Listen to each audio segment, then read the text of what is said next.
करा. हे बघ म्यूट झालं ना आता आपलं, त्यांचं म्यूट झालं. Doctor Dabhade, I am not able to hear you. Ma'am नमस्कार, आता आवाज येतोय क्लिअरली? हा, आता येतो. थोडस ऑडिओचा इश्यू होता, तो रिझॉल्व्ह झालाय.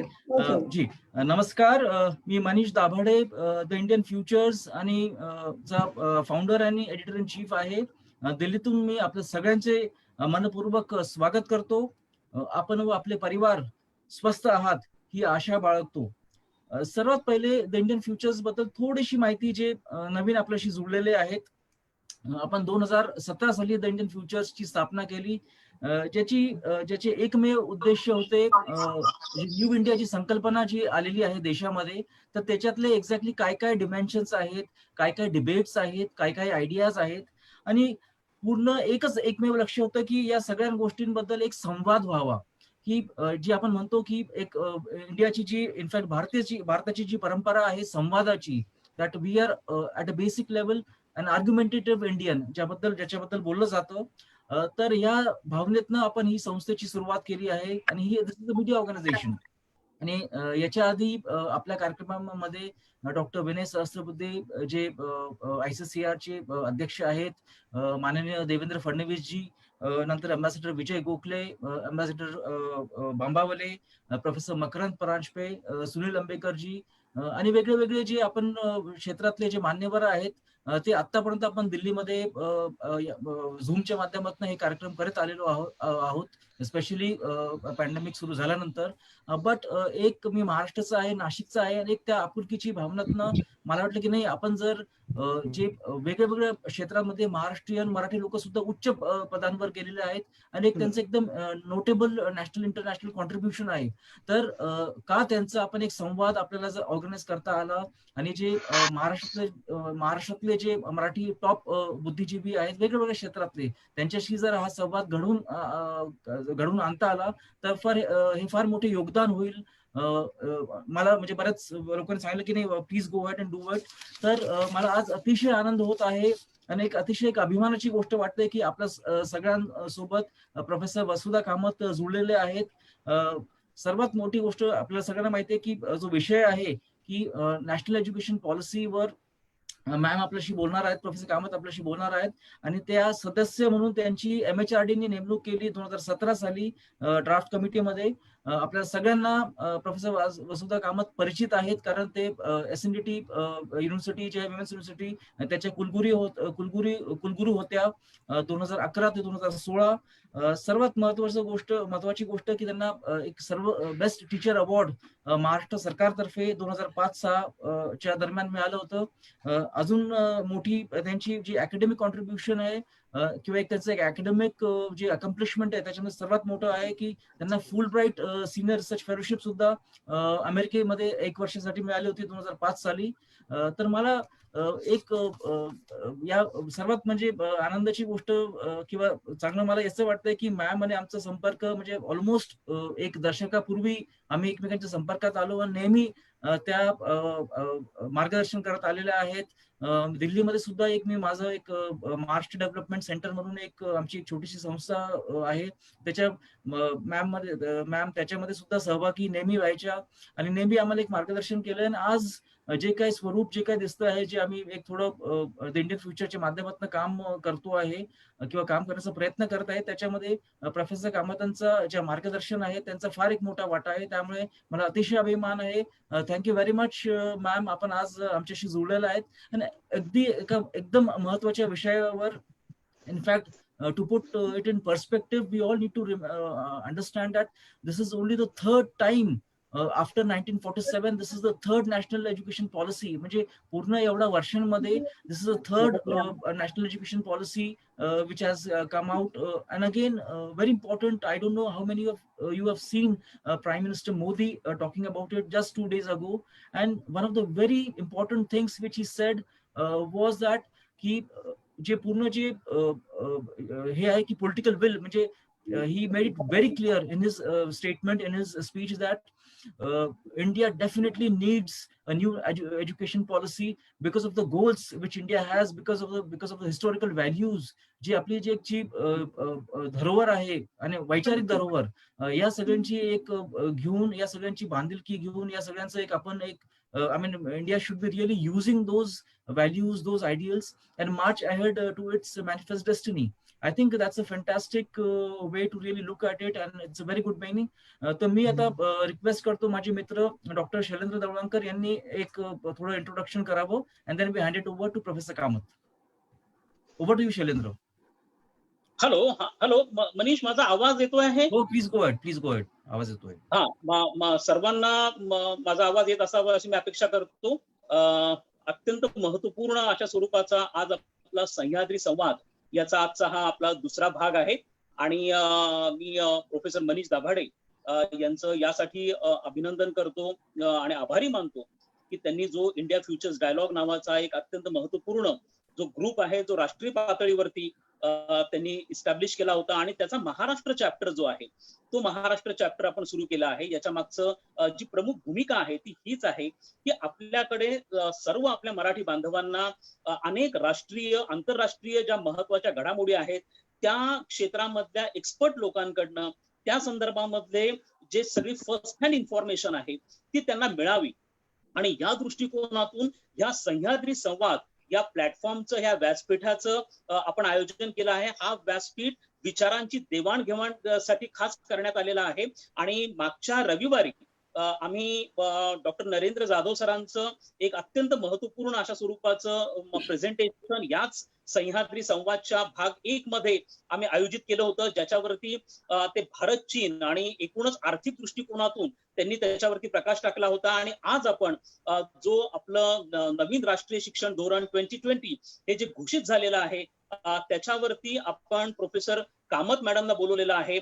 आणि त्या स्वतः त्या ड्राफ्टिंग कमिटीच्या मेंबर होत्या. आणि सगळ्यात महत्वाचं म्हणजे माझ्यासाठी ही विशेष आनंदाची बाब आहे, कारण मी स्वतः कामत मॅडम यांच्याबरोबर काम केलं आहे. त्या ज्या वेळेला SNDTच्या व्हाईस चान्सलर होत्या त्यावेळेला मी अगदी जवळून त्यांची कामाची पद्धत, ज्या पद्धतीने त्यांच्या अकॅडमिक इनपुट्स असतात, आणि मला असं वाटतं की हा जो विषय आहे या संदर्भामध्ये सगळ्यांच्या मनामध्ये उत्सुकता आहे की नवीन राष्ट्रीय शिक्षण धोरण जे आहे त्याचं एकूणच समाज मनावरती कशा प्रकारचे परिणाम होणार आहेत हे जाणून घेण्यासाठी मला असं वाटतं की कामत मॅडम शिवाय दुसरा योग्य व्यक्ती नाही, कारण त्यांनी स्वतः या संपूर्ण प्रोसेसमध्ये त्या इन्व्हॉल्व्ह होत्या. त्यामुळे मी अत्यंत मनपूर्वक कामत मॅडम यांचं स्वागत करतो. आणि मी या व्यासपीठावरनं आपल्या सगळ्यांना एक अत्यंत महत्वाचं आवाहन करतो की आम्ही दर रविवारी अशा स्वरूपाने सह्याद्री संवादच्या माध्यमातून अनेक राष्ट्रीय आंतरराष्ट्रीय विषयांवरती अशा स्वरूपाचे परिसंवाद म्हणा, संवाद हे आम्ही आयोजित करणार आहोत. आणि आपण सर्वांनी याचा जास्तीत जास्त फायदा घ्यावा, लाभ घ्यावा. आजच्या ह्या कार्यक्रमात मी आनंदी आहे की अनेक नामवंत व्यक्ती आजच्या ह्या कार्यक्रमामध्ये आपल्याला जॉईन झालेले आहेत.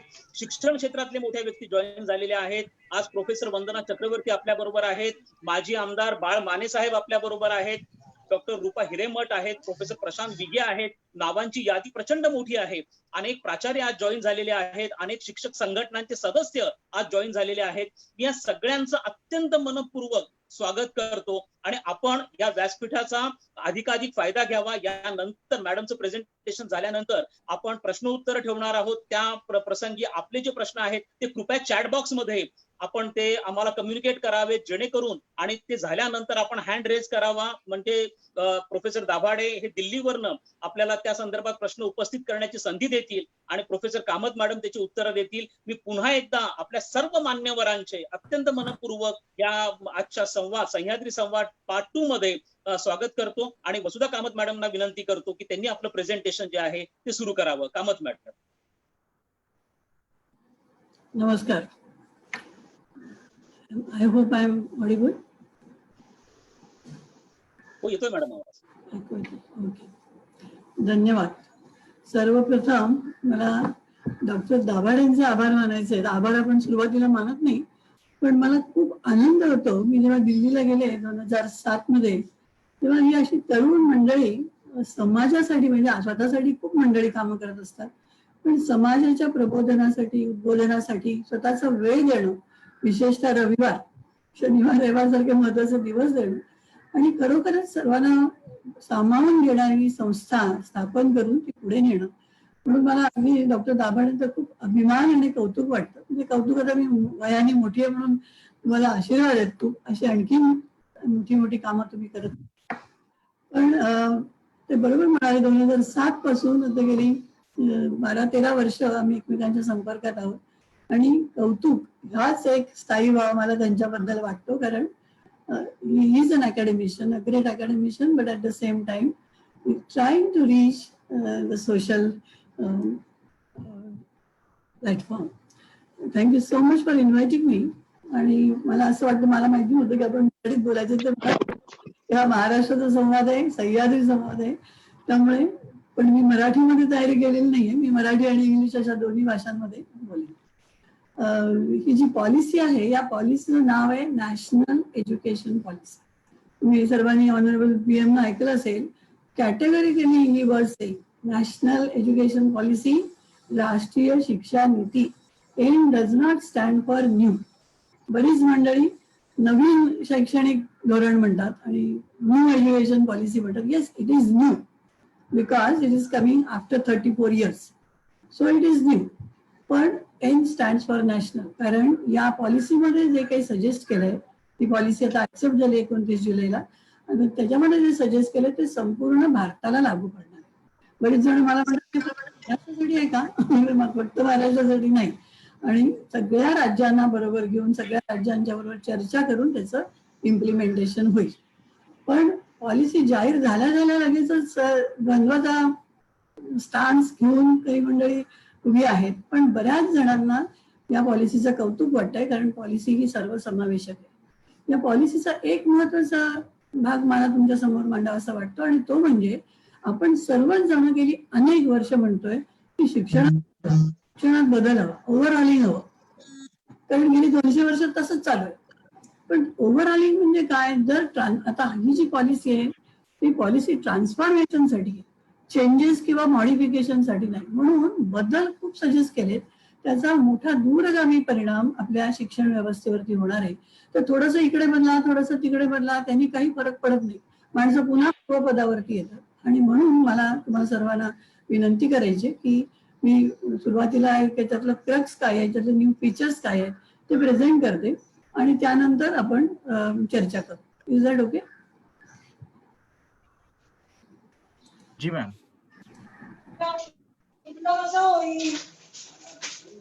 एक रिक्वेस्ट सगळ्यांना रिक्वेस्ट करतो की म्यूट करावं. प्रोफेसर कामत शिवाय प्लीज म्यूट करा.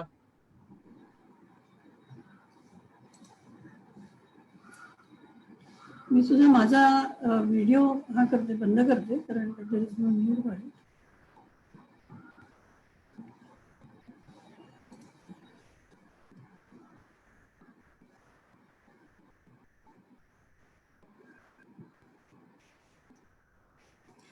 पॉलिसीसाठीच आपण म्हणतोय की ट्रान्सफॉर्मिंग इंडियन एज्युकेशन सिस्टीम. वरवरचा बदल नाहीये, तर transform the whole system, that is the.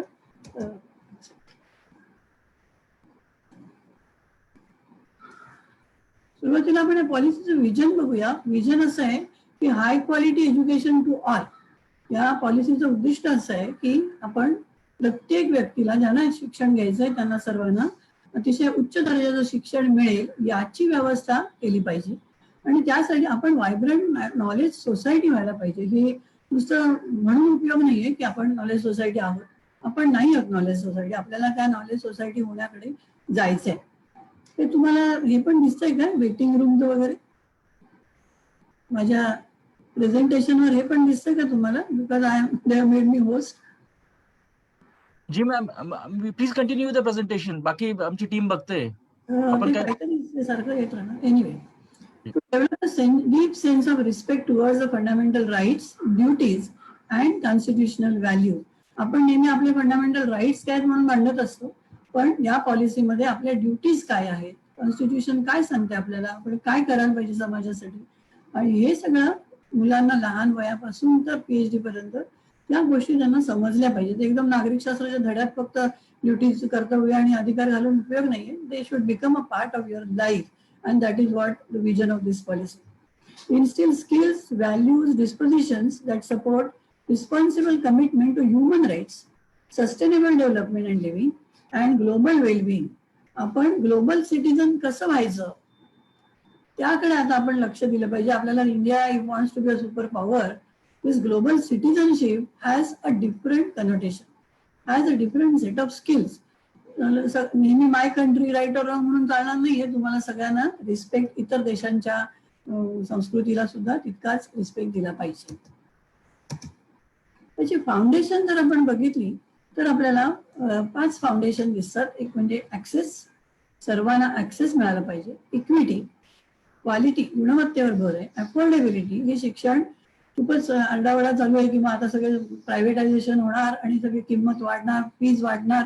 तर या पॉलिसीचं फाउंडेशन आहे अफोर्डेबिलिटी. शिक्षण लोकांना घेता येईल अशा किमतीमध्ये उपलब्ध करून देणं.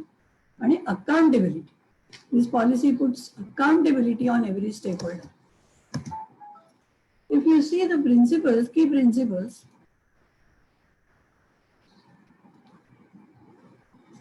emphasis on conceptual understanding. We will see in a short time that आता सध्या आपल्याकडे फक्त काय झालं, पाठांतर करा आणि त्याची उत्तरं द्या.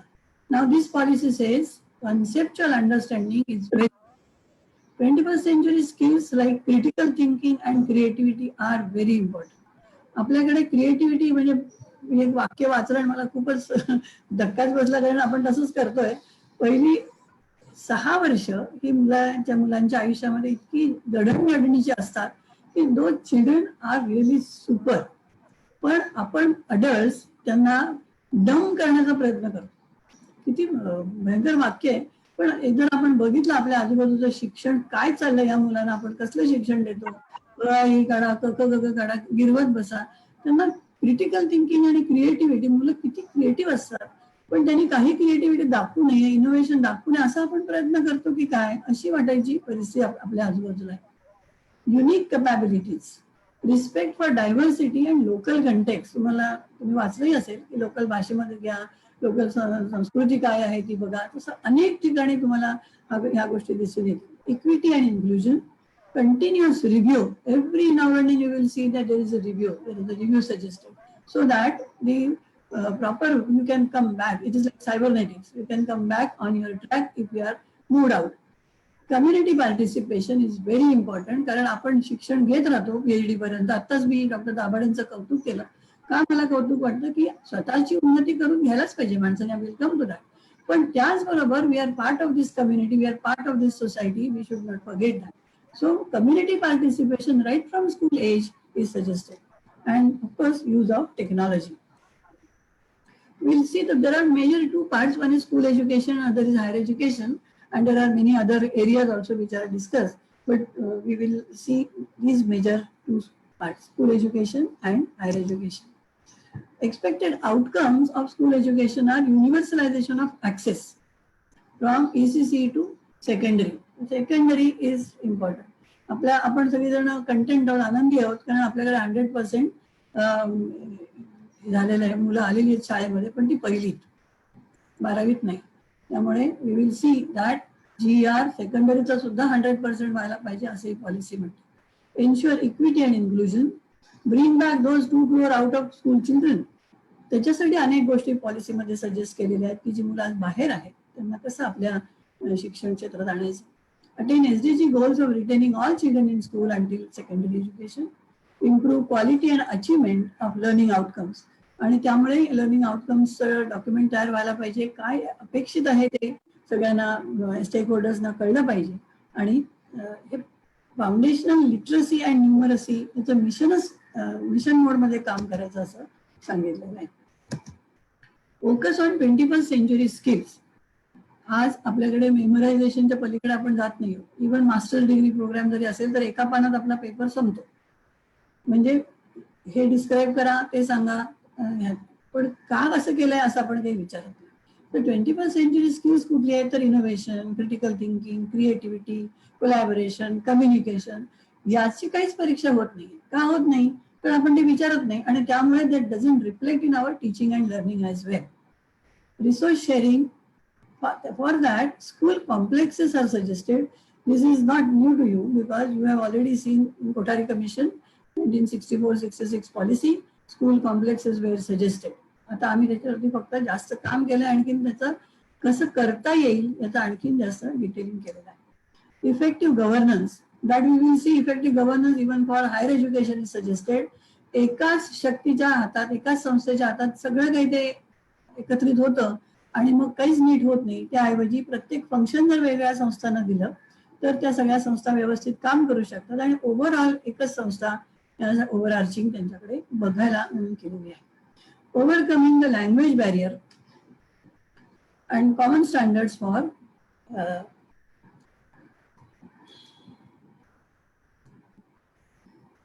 आता काय होतं, आपल्याकडे पब्लिक स्कूल सगळे आहेत आणि प्रायव्हेट स्कूल्स आहेत, पण वेगवेगळे स्टँडर्ड्स त्यांना ऍप्लिकेबल होतात का असं लोकांच्या मनात संशय असतो. ही पॉलिसी अगदी क्रिटिकली आणि carefully and very emphatically says private and public will be treated on par, not only schools but also higher education institution.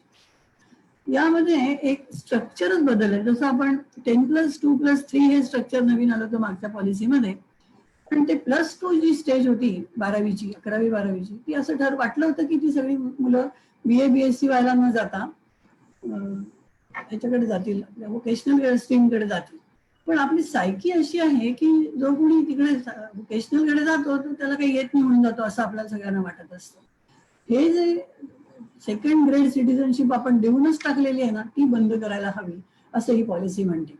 म्हणजे तुम्ही कुठल्याही व्यक्तीला, मुलाला, तरुणाला विचार की तुला काय करता येतं, तर त्यांना काहीच करता येत नाही. ते म्हणजे मला काही नाही करता येत.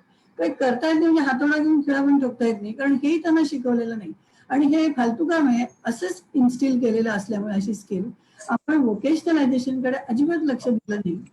हे जे पूर्वी होतं नाही दिलं लक्ष, आता ही पॉलिसी असं म्हणते की या सगळ्या गोष्टींकडे आपण लक्ष दिलं पाहिजे. म्हणून ती जी +2 स्टेज होती ती काही फारसं साध्य झालं नाही, म्हणून आता इंटिग्रेटेड अप्रोच घेऊन वेगळं स्ट्रक्चर सजेस्ट केलंय. ते कसं, तर फाउंडेशनल स्टेज 3 ते 8 वयोगट, म्हणजे आपली मुलं 6 वर्षात पहिलीत येतात, तर पहिली आणि दुसरी ही शाळेतली वर्ष, पण त्याच्या आधी 3 ते 5 वयोगट हा जो आहे तो सुद्धा त्याला फाउंडेशनल स्टेज म्हणावं. प्रिपरेटरी स्टेज 8 ते 11 वर्ष, मिडल स्टेज 11 ते 14 आणि सेकंडरी स्टेज 14 ते 18. आणि त्याप्रमाणे हे करिक्युलर फ्रेमवर्क सुद्धा बदलायचं असं ठरवलं.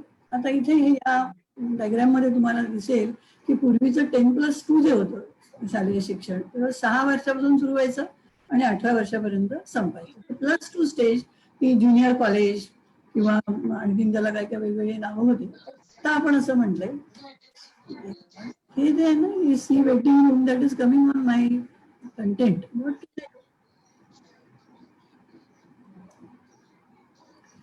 तर तुम्हाला लक्षात येईल की फाउंडेशनल स्टेज हा 5 वर्षाचा कालावधी आहे, त्याच्यानंतर प्रिपरेटरी आणि 9वी ते 12वी हा 14 ते 18 हा वयोगट जो तो सगळ्याला सेकंडरी म्हटलं.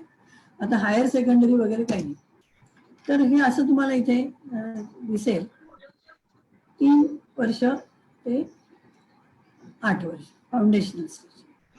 नंतर हे सगळ्यात ब्रेन बेस्ड लर्निंग, आता सगळं न्यूरोलॉजिकल जो रिसर्च झालेला आहे त्याच्यामध्ये काय दिसतं, तर 8 वयोगटापर्यंत मुलं भाषा शिकू शकतात, खूप मोठे न्यूरॉन्स मोठ्या प्रमाणात तयार होतात, ब्रेनची डेव्हलपमेंट खूप होते आणि त्यामुळे त्यांना त्या मुलांना असंच करोडो मुलांना असंच सोडून देण्याच्या ऐवजी तुम्ही म्हणाल की ICDS आहे ना, अंगणवाड्या आहेत, पण अंगणवाड्या कशा चालतात हे आपल्याला सगळ्यांना माहिती आहे. अंगणवाडीमध्ये शिक्षण आणि आरोग्याच्या दोन्ही गोष्टी त्याच अंगणवाडी वर्करच्या डोक्यावरती सोपवलेल्या आहेत. तर ही पॉलिसी असं म्हणते की त्यातलं शिक्षण हा जो भाग आहे तो इकडे एज्युकेशन मिनिस्ट्री बरोबर जोडा आणि त्यांना त्यांच्या शिक्षणाची आपण काळजी घेऊ. 9वी ते 12वी हा लाईव्हलीहूड साठी त्यांना तयार करायचंय, हायर एज्युकेशन साठी तयार करायचंय, यंग अडल्टहूड साठी तयार करायचंय, अशीच ठेवून 5+3+3+4. परवा मला एखादी विचारलं की 12 वर्ष होती ती बरं होतं ना, आता तुम्ही 15 वर्ष कसं काय, म्हणजे ती मुलं 15 वर्षाची शाळेतच राहणार का? 15 वर्ष शाळेत नाही राहणार आहे, ती शाळेत 12 वर्षच येते, म्हणजे 1ली ते 12वी. पण पहिली 3 वर्ष सुद्धा आपण शाळेच्या प्रिमायसेसला जोडलीत. आपण असं म्हटलंय की जी अंगणवाडी जी आहे ती शाळेच्या प्रिमायसेस मध्ये असू देत, म्हणजे त्या मुलांना तेही दिसेल की आपण आजूबाजूला काय आहे, कारण शाळेमध्ये खूपच गोष्टी असतात की ज्या अंगणवाडीमध्ये नसतात. अंगणवाडी तुम्ही बऱ्याच जणांनी बघितली असेल कशा त्या छोट्या छोट्या खोल्या आणि तिथे 20, 25, 30, 35 मुलं बसलेली असतात आणि त्यांना फक्त पाट्या वगैरे देऊन गिरवणं असं नको आहे. आपल्याला त्या मुलांचा ब्रेनचा विकास, मेंदूचा विकास कसा करता येईल त्याकडे लक्ष दिलं पाहिजे. अनेक गोष्टी, नवीन गोष्टी सजेस्ट केलेल्या आहेत या पॉलिसीमध्ये.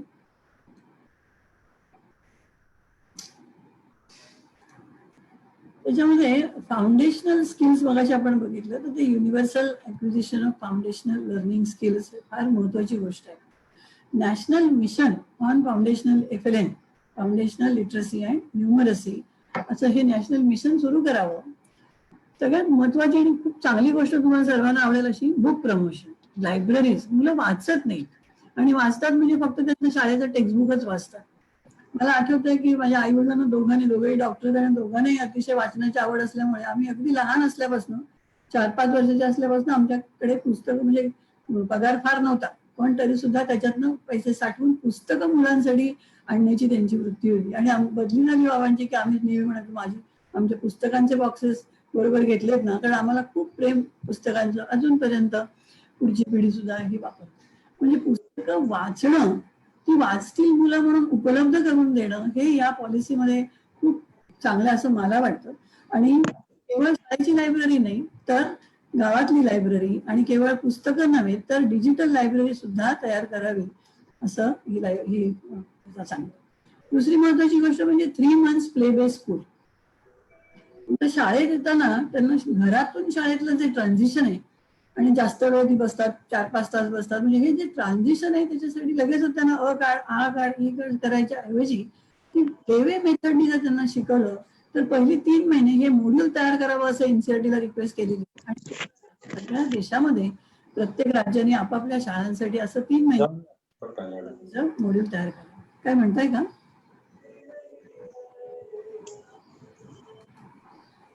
नाही मॅम, तुम्ही प्लीज बाकी लोकांनी प्लीज म्यूट करा. मॅमला डिस्टर्बन्स होत आहे, प्लीज म्यूट करा. मला वाटलं तुम्ही काही बोलताय म्हणून थांबले. नाही मॅम, नाही मी नाही. फ्रेमवर्क आहे, हे फ्रेमवर्क NCERTने तयार करावं असं म्हटलंय. त्या फ्रेमवर्कचं नाव आहे national curricular and pedagogical framework. Curriculum काय असायला पाहिजे आणि पेडागॉजी म्हणजे शिकवण्याची पद्धत, मुलांनी कसं शिकायचं हे कसं असावं. तर ते अर्ली चाइल्डहुड एज्युकेशनसाठी, म्हणजे मला आठवत आहे की आमच्याकडे जास्त वेळ आम्ही या अर्ली चाइल्डहुड एज्युकेशन वरती चर्चा करण्यात व्यतीत केलेला आहे. कितीतरी मीटिंग्स केल्या वेगवेगळ्या एक्सपर्ट बरोबर, मी स्वतःही मीटिंग्स केल्या आणि प्रत्येक मेंबरनी केल्या. आणि मग we came back and we shared our experiences. We invited experts from early childhood education. त्यांचं आम्ही ऐकलं, त्यांनी रिसर्च केला, त्यातनं काय दिसून आलं ते ऐकलं. आणि त्यामुळे मला असं वाटतं की जास्त भर हा अर्ली चाइल्डहुड एज्युकेशनवर या पॉलिसीमध्ये आहे आणि तो आपण सर्वांनी नीट समजून घेऊन इम्प्लिमेंटेशनसाठी खूप मदत करावी, स्ट्रेंथन करावं असं मला वाटतं. मी मगाशी म्हटलं की 100% gross enrolment ratio for school education, म्हणजे 1ली पासून 12वी पर्यंत, फक्त 1लीसाठी नाही, 12वी पर्यंत. म्हणजे हळूहळू 9वी पासून ड्रॉपआउट रेट वाढायला लागतो, 12वी मध्ये तर अगदी आणखी कमी होतो. त्याच्याऐवजी 100% ग्रॉस एनरोलमेंट रेशो व्हावा अशी अपेक्षा आहे. जर शाळा एकत्रित करायच्या असतील जवळजवळच्या तर त्याच्यासाठी मग बाकीचे मार्ग कुठले आहेत, रॅशनलायझेशन करायला पाहिजे, मुलांच्या सेफ्टीचा विचार केला पाहिजे, त्यांना ट्रान्सपोर्टची फॅसिलिटी, हॉस्टेलची फॅसिलिटी, ह्या सगळ्यांची त्याच्यामध्ये चर्चा केलेली. मल्टिपल पाथवेज टू लर्निंग, एकच एक वर्गातच येऊन शिका असं नाही. आपल्याला नॉन फॉर्मल एज्युकेशन आहे, डिस्टन्स एज्युकेशन आहे, टेक्नॉलॉजी प्लॅटफॉर्म्स आहेत, अशा अनेक गोष्टी एक्सप्लोर करा आणि ते वापरा, so that everybody will be in the school education असं सजेस्ट केलं. Policy aims to transform curriculum and pedagogy by 2022. You will see that policy gives a timeline. Even the draft had given the timeline. की कुठल्या वर्षी काय काय साधारणपणे करता येईल. Everything cannot be done tomorrow. आता एवढे फोन, ईमेल्स आणि व्हॉट्सअप मेसेज की ह्या वर्षीची मुलं 10वीच्या आणि 12वीच्या परीक्षेला बसणार का नाही, तर तुम्ही बोर्ड सगळे खालसा करून टाकली. म्हणजे माणसं एवढं एक्स्ट्रीम विचार करायला लागलेत. कुठल्या, आता ही पॉलिसी ऍक्सेप्ट झाली, आता त्याच्यानंतर तिची इम्प्लिमेंटेशन करण्यासाठी वेगवेगळ्या कमिटीज होतील, त्या प्रत्येक कमिटीचं अंडरस्टँडिंग होईल, मग त्याचं प्लॅनिंग होईल, वेगवेगळ्या राज्यांमध्ये त्याच्याबरोबर चर्चा होईल. तर म्हणून काहीतरी टाइमलाईन सजेस्ट केली की 2022 पर्यंत आपल्याला रोट लर्निंग वरचा भर कमी करायचा. आता 2020 आहे, म्हणजे पुढच्या 2 वर्षामध्ये शिक्षकांचं ट्रेनिंग व्हायला पाहिजे असं सजेस्ट केलेलं आहे, की ही जी आपली प्रश्न विचारण्याची पद्धत असते ना, अमुक अमुक नावाचा राजा होता, त्याची अमुक राणी होती, तर आपले प्रश्न कसे, राजाचे नाव काय, ते तिथे दिलेलंच आहे. त्याच्यावरून काय लक्षात ठेवायचंय आणि कशाला लक्षात ठेवायचंय. पूर्वी माहिती देणारी मंडळी नव्हती, त्यामुळे शिक्षकाकडेच माहिती असायची. आता तसं नाही, आता माहिती मिळायला खूप मार्ग आहेत. तर माहिती कशाला देत राहायचं, की जर माहिती असेल तर त्याचं अनालिसिस कसं करायचं, त्या माहितीचं परिष्करण कसं करायचं, त्या माहितीतनं अर्थ कसा काढायचा, हे आपल्याला मुलांना शिकवायला पाहिजे. कारण माहिती अंगावर येऊन पडणार आहे, तर त्या माहितीतून आपल्याला योग्य त्या गोष्टी कशा घ्यायच्या हे आता स्किल्स शिकवायला हवी. त्यामुळे रोट लर्निंग वरचा जो भर आहे तो पूर्णतः गेला पाहिजे. आणि मग असेसमेंट कशी करायची त्याच्यासाठी ते शिक्षकांना ट्रेनिंग द्यावं असं म्हटलं. दुसरी 2 फ्रेमवर्क मी सजेस्ट केली ती म्हणजे एक national curriculum framework for school education, NCF 2005 मध्ये झालं, त्याच्यावरती काही बरं झालं नाही. आता ते या 2020 ला करावं असं म्हटलं होतं ड्राफ्टमध्ये. आता by 2021 it should be ready असं म्हटलंय. तसंच एनसीएफ फॉर टीचर एज्युकेशन हेही आपलं तयार झालं होतं 2010 मध्ये. तर ते सुद्धा आता नव्याने तयार करावं, कारण आता प्रशिक्षणामध्ये सुद्धा खूप प्रकारचे बदल सजेस्ट केले. करिक्युलम डेव्हलप करताना language proficiency, scientific temper, aesthetics, ethical reasoning, digital literacy या सगळ्या गोष्टींकडे लक्ष देऊन करिक्युलम तयार करावा असं म्हटलं. टेक्स्टबुक सुद्धा एकदम हाय क्वालिटीची टेक्स्टबुक असावी, नुसती माहिती देणारी टेक्स्टबुक. रिडक्शन इन करिक्युलम जे तुम्ही ऐकलंच आहे, एक्सपिरियन्शियल लर्निंग वरती खूप मोठा भर. And what is that? It shall be the duty of every citizen to protect the forest and improve.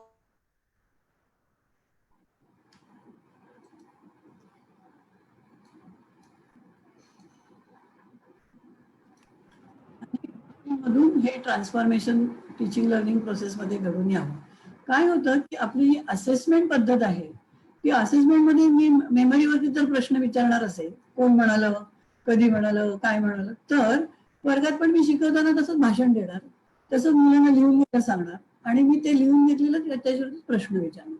पण जर आपल्याला हे नकोच असेल सगळं, आपण मुलांना वेगळा विचार करायला लावणार असू, तर आपली असेसमेंट बदलेल आणि असेसमेंट बदलेल म्हणून मग आपलं टीचिंग लर्निंग पण बदलेल. जर विद्यार्थ्यांनी वेगळा विचार करायचा असेल तर मग त्यांना प्रोजेक्ट करायला द्या, आई वडिलांना नाही, मुलांना प्रोजेक्ट करता येतील अशा प्रकारचे प्रोजेक्ट द्या.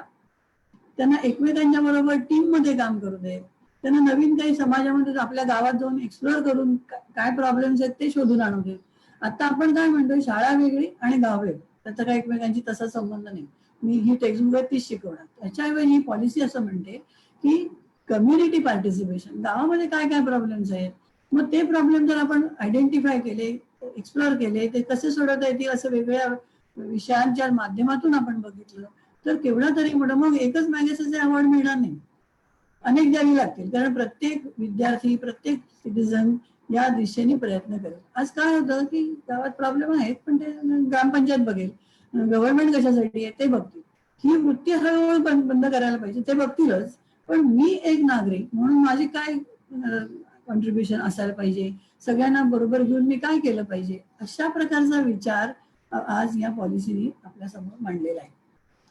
प्रमोशन ऑफ पीअर ट्युटरिंग पण म्हटलंय, म्हणजे मुलांनी एकमेकांना शिकवावं किंवा गावामधल्या काही लोकांना जर वाटत असेल मला हे चांगलं येतंय तर त्यांनी सुद्धा शिकवावं. मला आठवतं एक माझे वडील डॉक्टर होते आणि गव्हर्नमेंट मेडिकल ऑफिसर होते, तेव्हा ते आमच्या शाळेत नेहमी यायचे आणि आम्हाला साथीच्या रोगांबद्दलची माहिती द्यायचे, हात का धुतले पाहिजेत, ह्या सगळ्या गोष्टी बाबा येऊन सांगायचे. एक मिनिट, स्क्रीन शेअरिंग बंद झालेलं आहे मॅडमचं. बरं काय स्क्रीन शेअरिंग दिसत नाहीये? हा चालू आहे माझ्या इथे.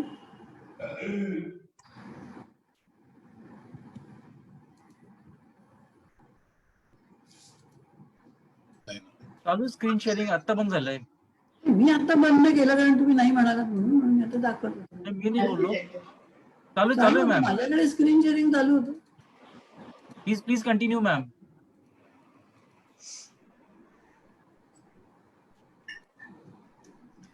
तर पीअर ट्युटरिंग मध्ये मुलांनी, मोठ्या वयातल्या मुलांनी लहान वयातल्या मुलांनाही शिकवायला हरकत नाही, गावातल्या जाणत्या माणसांनी येणारी स्किल्स लोकांना मुलांना शिकवावी असं सुद्धा याच्यामध्ये सजेस्ट केलेलं आहे.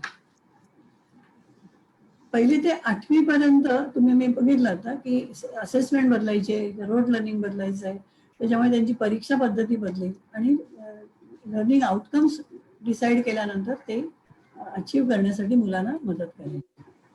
9वी ते 12वी सगळ्यांना एक मोठा समोर प्रश्न वाटतोय. तर असं काय होतंय की 10वी आणि 12वीचीच फक्त बोर्डाची परीक्षा होते आणि त्यामुळे मुलं अतिशय टेन्शन घेतात आणि एकदाच परीक्षा होते. आता इथे असं म्हटलं की खूप मॉडेल्स एक्सप्लोर करा. सेमेस्टर पद्धत जर आणली तर 4 वर्षाची 8 सेमेस्टर्स होतील. तर प्रत्येक मुलांना जर 3 परीक्षा द्यायच्या असतील तर त्यांना देऊ दे. एवढ्या 10 परीक्षा पेपरांचे एकदम द्यायच्या ऐवजी किंवा 2 वेळा परीक्षा घ्या आणि बेस्ट ऑफ 2 घ्या किंवा 2 एकच कॉर्नर हार्वेस्ट का बरोबर येते, दुसरं का नाही येते? प्लीज म्यूट करा सगळेजण, डिस्टर्ब होतंय. वेगवेगळ्या प्रकारची परीक्षा घेता येईल सेमिस्टरमध्ये किंवा 2 विषय. जसं मी जेव्हा 11वी केलं तेव्हा सुद्धा आम्हाला जनरल सायन्स आणि higher science, general mathematics, higher mathematics असे त्यावेळेला सुद्धा होते 2 पद्धत.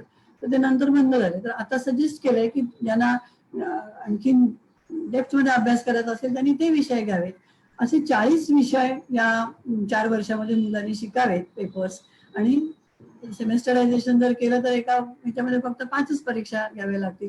त्यातले 3 बोर्डाने घ्याव्यात, 2 शाळेने घ्याव्यात. अशा अनेक प्रकारचे मॉडेल्स एक्सप्लोअर करावीत असं सजेस्ट केलं. दुसरी एक गोष्ट तुम्हाला आवडेल ते म्हणजे परख. परख म्हणजे काय तर हे एक नॅशनल बोर्ड असेसमेंट सेंटर तयार करायला म्हटले MHRDच्या अंडर आणि त्यांनी या परीक्षा कशा घ्याव्यात, असेसमेंट कशी करावी याबद्दलचं लोकांना मार्गदर्शन करावं असं म्हटलं. परख stands for performance assessment review and analysis of knowledge for holistic development. मला नेहमी वाटतं म्हणजे जोक पाठ की MHRDला नेहमी अशी अॅक्रोनिम्स, छान छान अॅक्रोनिम्स करायची फार आवड आहे. तसं हे परख हे असं छान अॅक्रोनिम झालं नॅशनल असेसमेंट सेंटर. इथे परफॉर्मन्स असेसमेंट होणार आहे आणि त्याच्यासाठी असं सजेस्ट केलं की NAS जे होतं नॅशनल अचिव्हमेंट सर्व्हे किंवा स्टेट अचिव्हमेंट सर्व्हे हे करण्यासाठी त्यांना मदत करावी असं सजेस्ट केलेलं आहे. बोर्डांना त्यांनी मदत करावी, परीक्षा कशी घ्यायची, शिक्षकांचं ट्रेनिंग असेसमेंटसाठी कसं द्यायचं, गाईडलाईन्स तयार कराव्यात, हे सगळं काम परखनी करावं. आणि परख is at central level. Similarly the same thing can be establish at state level.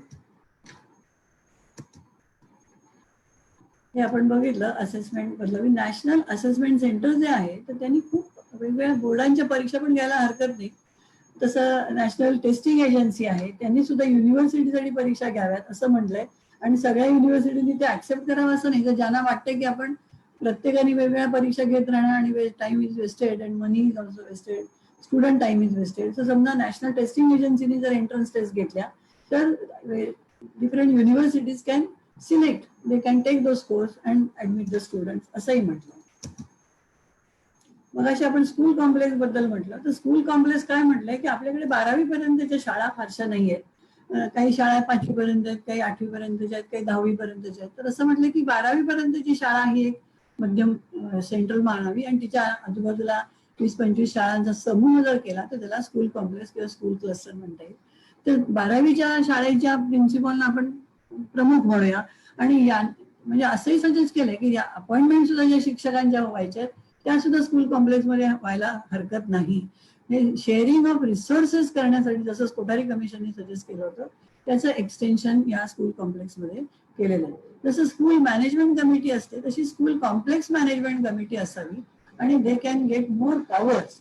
Of course every state has to decide on this and they have to develop mechanism for this. मग अशी मी म्हटलं की एकाच संस्थेकडे सगळं काही हातात अधिकार येतात आणि मग नीट काही होत नाही. डिपार्टमेंट ऑफ स्कूल एज्युकेशन ही प्रत्येक राज्यामध्ये फार स्ट्रॉंग संस्था आहे आणि तेच सगळं करतात. त्यांनाच सगळी जबाबदारी दिली असते त्याच्यामुळे सगळे कामं करणं कठीण होतं. आणि त्यामुळे असं सजेस्ट केलं की रेग्युलेशन, अकॅडमिक, नंतर अशा 3 वेगळ्या बॉडीज कराव्यात. SCRT कडे काही काम द्यावं आणि स्पेसिफिक कामं असावीत त्यांची, सगळ्यांनी सगळी करायची गरज नाही. तर state school standard authority suggest केली SSSA. त्यांनी स्टँडर्ड सेटिंग करायचं. जसं शिक्षकांच्यासाठी स्टँडर्ड्स कुठली पाहिजे, मुलांच्यासाठी स्टँडर्ड्स कुठली पाहिजे, हे त्यांनी करावं. आणि डिपार्टमेंटनी पॉलिसी मेकिंग, बेसिकली त्यांचं काम हे मॉनिटरिंग आणि पॉलिसी मेकिंगचं असावं. डायरेक्टरेट ऑफ स्कूल एज्युकेशन बाकी सगळे ऑपरेशन्स आणि सर्व्हिस प्रोव्हिजन त्यांनी करावं. हे हायर एज्युकेशनसाठी सुद्धा असंच केलंय की एकाच संस्थेला अतिशय स्ट्रॉंग बनवून फार कामं होत नाहीत, म्हणून या प्रकारची सजेशन दिली.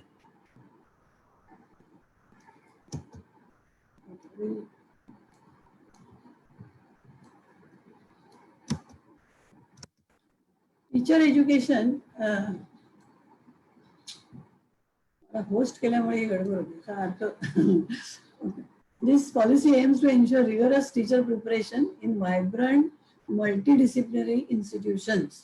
Will come to that. What is multidisciplinary? आत्ताची जी बीएड कॉलेज आहेत ती स्वतःचं एक वेगळं संस्थान स्थापन करून फक्त बीएड देत आहेत, 1 वर्षाचं 2 वर्षाचं काय. त्याच्या ऐवजी they will move from this unitary institution to multidisciplinary institution which are more vibrant.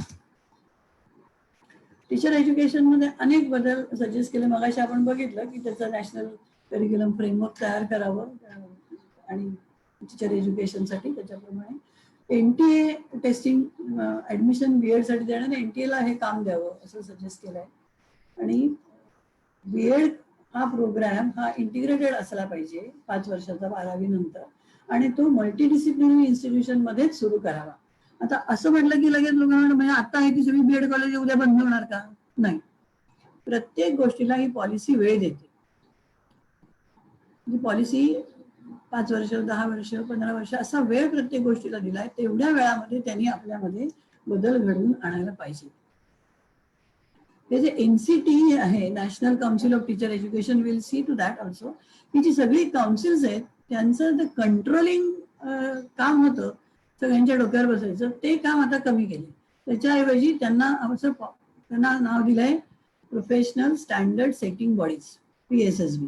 आणि त्यांनी GEC म्हणून जी संस्था काढली त्याचं मेंबर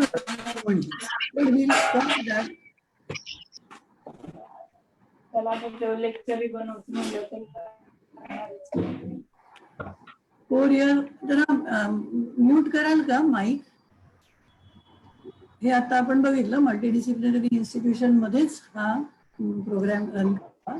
आणि स्क्रीन शेअरिंग थांबलंय. आपण नाही थांबलेलं. डॉक्टर दाभाडे तुम्हालाही दिसत नाहीये का स्क्रीन? नाही, आता स्कूल कॉम्प्लेक्स दिसतंय मॅडम, आणि आपला वेगळा विषय सुरू आहे. माय गॉड, असं का होतंय? Why it is happening? Network issue असेल. Ma'am please continue. I mean आपण बोला, काय प्रॉब्लेम नाही. आपण बोलताय वी कॅन अंडरस्टँड. नाही पण आलं मॅम, आता आलंय पुढचं आलंय आता. स्क्रीन ऑल्सो आता दिसतंय? जी मॅम, आता दिसतंय मॅडम. टीचर एज्युकेशन दिसतंय? हो. अजून मागचं दिसतंय? नाही, बरोबर आहे. टीचर एज्युकेशन आलं मॅम, प्लीज प्रोसीड. थँक्यू. तेव्हा हा जो इंटिग्रेटेड कोर्स आहे 5 वर्षाचा 12वी नंतरचा 4 वर्षाचा, तो 2030 पर्यंत ते डिग्री क्वालिफिकेशन शिक्षकांच्या रिक्रुटमेंटसाठी असेल. National professional standards for teachers, आपल्याकडे अशी टीचर असेल तर त्याच्याकडे काय काय असायला पाहिजे हे असं कुठे स्पेसिफाय केलेलं नाहीये. त्याच्यामुळे अशी स्टँडर्ड्स 2022 पर्यंत तयार व्हावीत आणि मग सगळे आपले टीचर एज्युकेशन प्रोग्राम्स आहेत ते त्याच्याप्रमाणे व्हावेत असं म्हटलेलं. जे आता सर्व्हिसमध्ये आहेत त्यांना कंटिन्युअस प्रोफेशनल डेव्हलपमेंट कंपल्सरी आहे आणि प्रत्येक शिक्षकांनी कमीत कमी 50 तासाचं इन सर्व्हिस ट्रेनिंग घ्यावं. आता काही जण म्हणतात म्हणजे मग त्यांना येते ते पण त्यांनी शिकायचं का? तर नाही. त्याच्यासाठी सुद्धा management system, teacher training management system can be in place. So वर्षभराचा प्रोग्राम अनाऊन्स केला की शिक्षकांना जे शिकायचंय ते शिकू शकतील. कारण मला जर अमुक गोष्ट, मला ICT माहिती पण मला मॅनेजमेंट माहिती नाहीये, तर मग I can learn that course. तर असं पण योग्य आपल्याला आवश्यक असेल अशा प्रकारचं ट्रेनिंग त्यांनी घ्यावं, पण 50 तासाचं ट्रेनिंग तरी त्यांनी घ्यावं असं म्हटलं. टाइम लाईन आहे. तर will go to higher education. कारण आता वेळ किती आहे? 5 मिनिटं का 10 मिनिटं doctor Dabhade? Please that's already done. Okay. Higher education मध्ये, if you, I'm sure you would like this. A quality higher education must enable personal accomplishment and enlightenment. This is very important. आपण हायर एज्युकेशन लगेच समाजासाठी घ्यायला धावायची ताबडतोबीची गरज नाही. आधी पहिलं आपल्याला स्वतःचा अकम्प्लिशमेंट आणि एनलायटनमेंट, माझ्या आवडीचा जो काय भाग आहे तो मी शिकावा हायर एज्युकेशन मधून, असं म्हणेल. पण दुसरं लगेच कन्स्ट्रक्टिव्ह पब्लिक एंगेजमेंट. कारण जर समर्थ भारत व्हायला हवा असेल, सुपर पॉवर व्हायला असेल, तर it is only higher education which would contribute significantly. Higher education मधून मंडळी जी बाहेर येणार आहेत तीच या भारताला जास्त स्ट्रॉंग करणार आहेत. आणि मी शाळेतूनच ती पुढे हायर एज्युकेशन मध्ये येणार आहेत. पण म्हणून आपण आता हायर एज्युकेशन वरती असं म्हणतोय की त्यांनी कन्स्ट्रक्टिव्ह पब्लिक एंगेजमेंट साठी हायर एज्युकेशन आहे हे लक्षात ठेवलं पाहिजे. आणि productive contribution to the society हे लक्षात ठेवलं. इथे सुद्धा तुम्हाला ओव्हरव्ह्यू जर दिला तर असं आवडेल की ब्रॉड बेस्ड लिबरल आर्ट्स हे अंडरग्रॅज्युएट एज्युकेशन मध्ये आहे. हे दिसतंय का? ओव्हरव्ह्यू दिसतोय? हो दिसतोय madam. Okay. Undergraduate education त्याला लिबरल आर्ट्स म्हटलं. लिबरल आर्ट्स म्हणजे काय? लिबरल शब्द का वापरलाय? कारण it's not only arts. We are not only talking about drawing and painting and music. We are talking about liberal arts. Anything can be studied as art. तुम्हाला माहिती आहे आपल्या संस्कृतीमध्ये 14 विद्या आणि 64 कलांचा समावेश आहे. या कला 64 कला याच्यामध्ये सायन्स सुद्धा आहे. म्हणजे कला म्हणजे फक्त म्युझिक आणि डान्स नाही. त्यामुळे लिबरल आर्ट्स आणि लिबरल एज्युकेशन हा ब्रॉड बेस्ड कन्सेप्ट घेतलाय. पण तो कशासाठी? तर आपल्या सर्वांगीण विकास होण्यासाठी. म्हणून मग करिक्युलम सुद्धा फ्लेक्झिबल पाहिजे. मल्टिपल एंट्री आणि मल्टिपल एक्झिट सजेस्ट केलंय आणि वेगवेगळ्या विषयांचं क्रिएटिव्ह कॉम्बिनेशन सजेस्ट केलंय. इथे तुम्हाला दिसेल की professional education, vocational education and teacher education all are integral part of higher education. They should not be saying medical education वाल्यांनी म्हणून उपयोग नाही, आम्ही नाही हायर एज्युकेशन, आमचं medical education. No, everything is under higher education and this should be given in large, well-resourced, multidisciplinary institutions. The policy suggests that we need research. The policy also suggests that we need high-quality teaching. त्यामुळे ज्यांचा भर research incentive universities आणि teaching intensive universities अशा प्रकारच्या universities असाव्यात असं ही policy suggest करते. आणि दोघांनाही रिसर्च करायचंच आहे, पण रिसर्च इंटेन्सिव्ह मध्ये जास्त भर रिसर्चवर आहे आणि टीचिंग मध्ये जास्त भर टीचिंगवर आहे. पण ते ऑल्सो रिसर्च.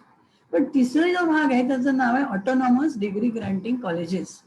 आज आपल्याकडे जी कॉलेजेस आहेत 40,000, त्या सगळ्या कॉलेजेसना ऑटोनॉमी नाही, कारण ते नॅककडे गेलेच नाहीये. तर नॅकने तुम्हाला आधी म्हटल्याशिवाय तुम्ही पुढे ऑटोनॉमीसाठी अर्ज नाही करू शकत. So first they should become autonomous and त्यांनी आपली गुणवत्ता वाढवली की मग they can become degree granting colleges. Colleges are smaller than universities. Universities can have many program, whereas colleges can have a few programs. That is the only difference. But these autonomous colleges can be converted into degree granting colleges. They can give their own degrees. बऱ्याच colleges ना आवडेल कारण त्यामुळे हे जर affiliated college हा जो प्रकार आहे ना, तर that will be based out.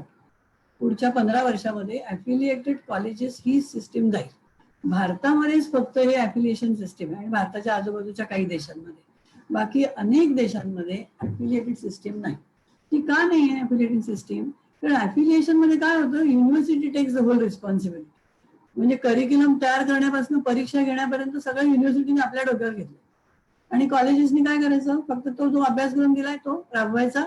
परीक्षाने त्यांनी डेट्स अनाऊन्स केलाय की मुलांची परीक्षा घ्यायची, इंटरनलचे मार्क द्यायचे, पाठवून संपलं. तर म्हणजे यांच्याकडे काहीच रिस्पॉन्सिबिलिटी नाही आणि युनिव्हर्सिटी बिचारा दमल्यात सगळ्या की या परीक्षा घेऊन घेऊ. याच्याऐवजी जगात मोठ्या मोठ्या डेव्हलप देशांमध्ये काय करतात की प्रत्येक कॉलेज हे ऑटोनॉमस असतं, स्ट्रॉंग असतं, गुणवत्तेच्या दृष्टीने अतिशय चांगल्या प्रकारे त्यांनी गुणवत्ता सिद्ध केलेली असते, म्हणूनच त्यांना ऑटोनॉमी दिलेली असते.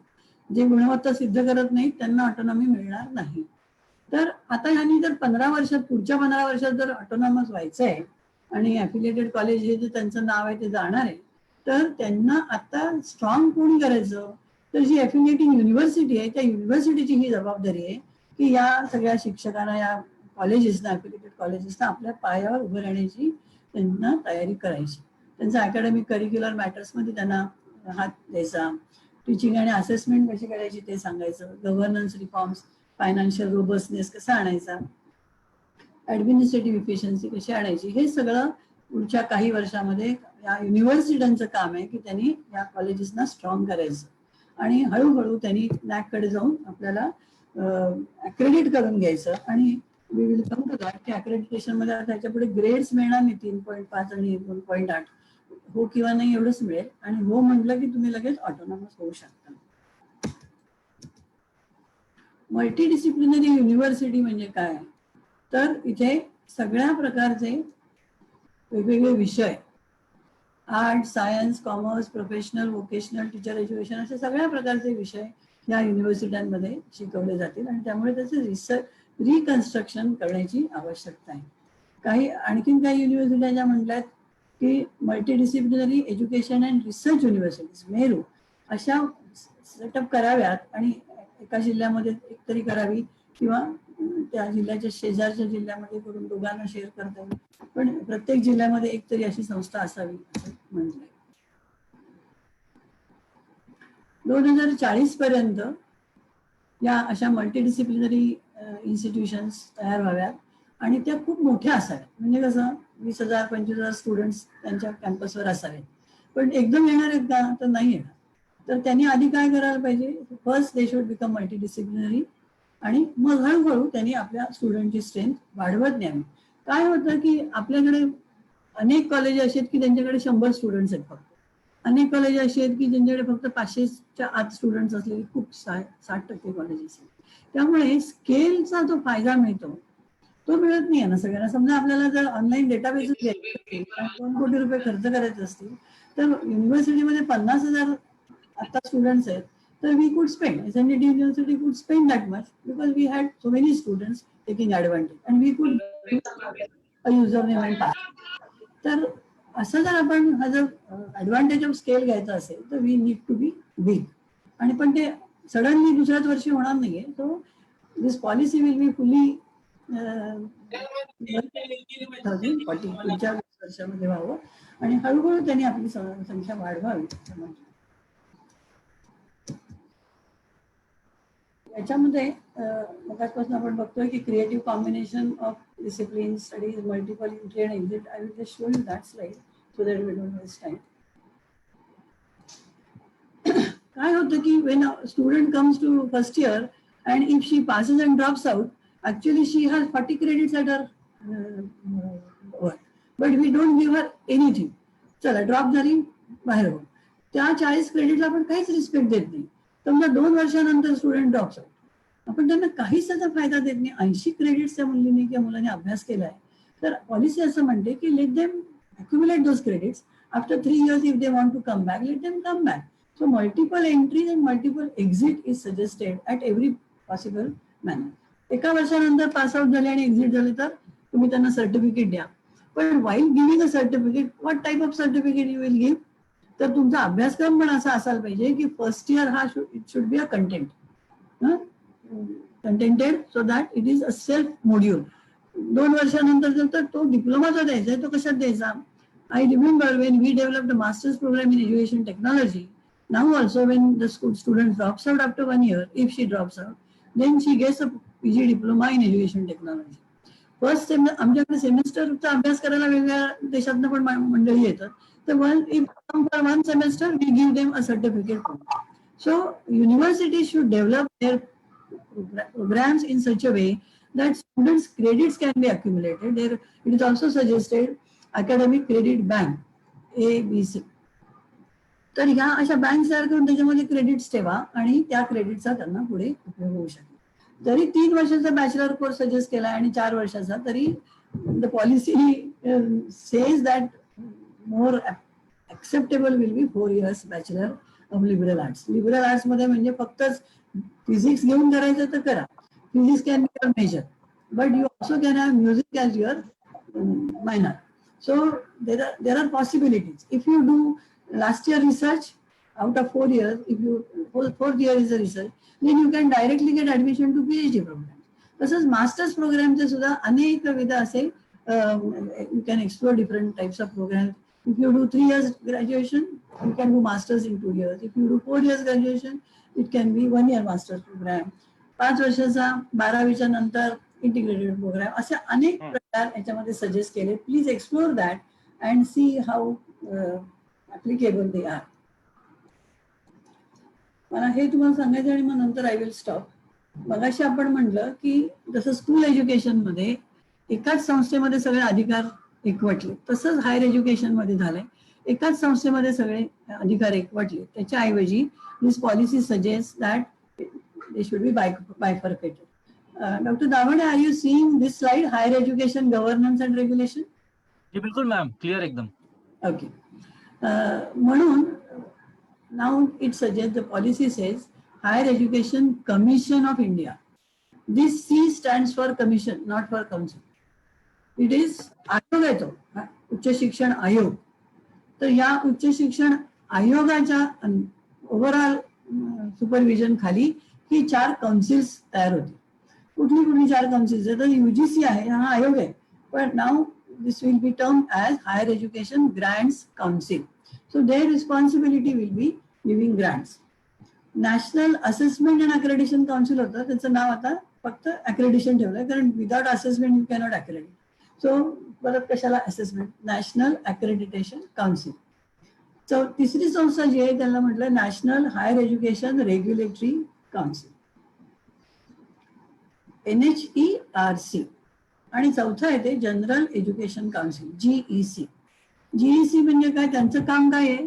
तर त्यांनी ग्रॅज्युएट ॲट्रिब्यूट्स तयार करायचे, लर्निंग आउटकम्स तयार करायचे, की एखादा मुलगा किंवा मुलगी ग्रॅज्युएट झाल्यानंतर काय काय यायला पाहिजे त्यांना.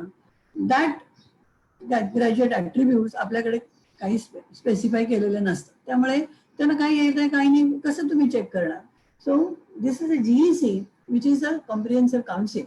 आणि त्यांच्या मेंबरशिप कोणाला द्यायची त्यांनी? तर PSSB म्हणजे काय? Professional standard setting bodies. आत्ताची जी 17 काउन्सिल्स आहेत, nursing council, medical council, teacher education council, architect council, bar council, अशी खूप काउन्सिल्स आहेत. तर त्या काउन्सिलने आता कंट्रोलिंगचा रोल न घेता they should set the standards for their professionals. म्हणजे वकील कसा पाहिजे, कुठल्या कुठल्या गोष्टी वकिलांना यायला पाहिजे, नर्स कशा पाहिजे, त्यांना काय काय यायला पाहिजे, टीचर्सना काय पाहिजे, टीचर स्टँडर्ड सेटिंग त्यांनी करायचं. तर all these councils will be members of GEC. That is what is suggested. So what will happen? They will play their role in much more stronger, more scientific manner. तर बऱ्याच गोष्टी suggest केलेल्या आहेत त्याच्यामध्ये. तर त्या सगळ्या गोष्टी आता इथे वेळेच्या अभावी आपण बघत नाहीये, पण I think I have covered most of the thing. मगाशी मी म्हटलं की ही जी ऑटोनॉमी आहे, तर लोकांना वाटतं म्हणजे आता सगळी 40,000 कॉलेज ऑटोनॉमस होणार का? आता फक्त 700 कॉलेजेस आहेत ऑटोनॉमस. तर नाही, त्यांनी स्वतःची गुणवत्ता सिद्ध करायला पाहिजे. आणि ती कशी सिद्ध करायची? त्यांनी नॅककडे जायला पाहिजे.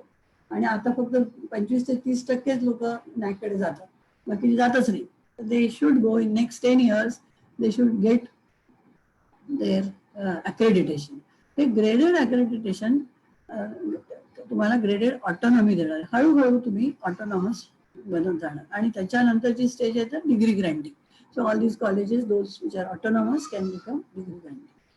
बायनरी अक्रेडिटेशन प्रोसेस सुरू होईल. म्हणजे जगामध्ये बऱ्याच ठिकाणी, म्हणजे majority of countries they use binary accreditation, yes or no. ते असं 2.58 वगैरे असलं की असं घेत नाहीत. हो किंवा नाही म्हटलं, हो म्हटलं याचा अर्थच you are accredited and you can become autonomous. त्यामुळे ही आणि ओव्हरनाईट होणारी गोष्ट नाहीये. त्याच्यासाठी 10 वर्ष दिले. हळूहळू पुढच्या 15 वर्षामध्ये आपण म्हटलं की ऍप्लिकेशन सिस्टीम लावून त्याच्यासाठी ऑटोनॉमी, शिक्षकांना संस्थांना ऑटोनॉमी देणं ही खूप महत्वाचं आहे. त्यांना एक्सपेरिमेंट करायला हवं. काय होतं, मी एखादा अभ्यासक्रम शिकवते, तो दुसऱ्यानेच तयार केला आणि माझ्या मुलांनी परीक्षा द्यायची, ती तिसऱ्यानेच पेपर काढलाय. म्हणजे मला काहीच तिथे मिळायचं नाही, मी फक्त आपलं शिकवायचंय. कसं शिकवायचं? तर ही शिक्षकांना ऑटोनॉमी नाहीये, एक्सपेरिमेंट करायला ऑटोनॉमी नाही. ती खूप देण्याचा प्रयत्न या पॉलिसीनी केलेला आहे. नॅशनल रिसर्च फाउंडेशन बद्दल सांगते. तर रिसर्चची खूप गरज आहे, नितांत गरज आहे आणि सगळ्यांना माहितीच आहे. 5,000 रुपये 10,000 रुपये 5 लाख रुपयात आपण रिसर्च करतो आणि त्याचा काहीच परिणाम होत नाही. बरं, मध्ये एकदा UGCने सांगितलं होतं की जे विषय ते वाचले तरी कळते की त्याचा समाजाला काही उपयोग नाही. तर समाजाला नाही, मलाही नाही. त्यामुळे मला एवढंच होतं की PhD मिळते आणि मला 3 इन्क्रीमेंट्स मिळतात. त्याच्याऐवजी आपण जो रिसर्च करतोय ते समाजाचे प्रॉब्लेम्स, इश्यूज आयडेंटिफाय करून ते सोडवण्याचा प्रयत्न करावा, तरच आपण सुपर पॉवर होऊ शकतो. इथे तुम्हाला दिसेल की अमेरिकेत 2.8% हा रिसर्चवरती खर्च होतोय, इस्रायलमध्ये 4.3, साऊथ कोरियामध्ये 4.2 आणि आपल्याकडे 0.69 ऑफ GDP. इतका कमी आपण करतोय आणि त्यासाठी मग आता आपण म्हटलं की नॅशनल रिसर्च फाउंडेशन स्थापन करा आणि सगळ्या संस्थांना रिसर्च करू देत आणि तो रिसर्च चांगल्या क्वालिटीचा असू दे. म्हणजे मध्येच कोणीतरी म्हटलं होतं की ह्या प्रोजेक्ट स्ट्रेंथन करणार का संस्था स्ट्रेंथन करणार, तर त्यांचं कामच असं आहे की रिसर्च कॅपॅसिटी इंडिव्हिज्युअलमध्ये डेव्हलप करणं, संस्थांमध्ये डेव्हलप करणं आणि त्यांचं जोडून देणं, म्हणजे लिंकेजेस जोडणं गव्हर्नमेंट बरोबर आणि इंडस्ट्री बरोबर.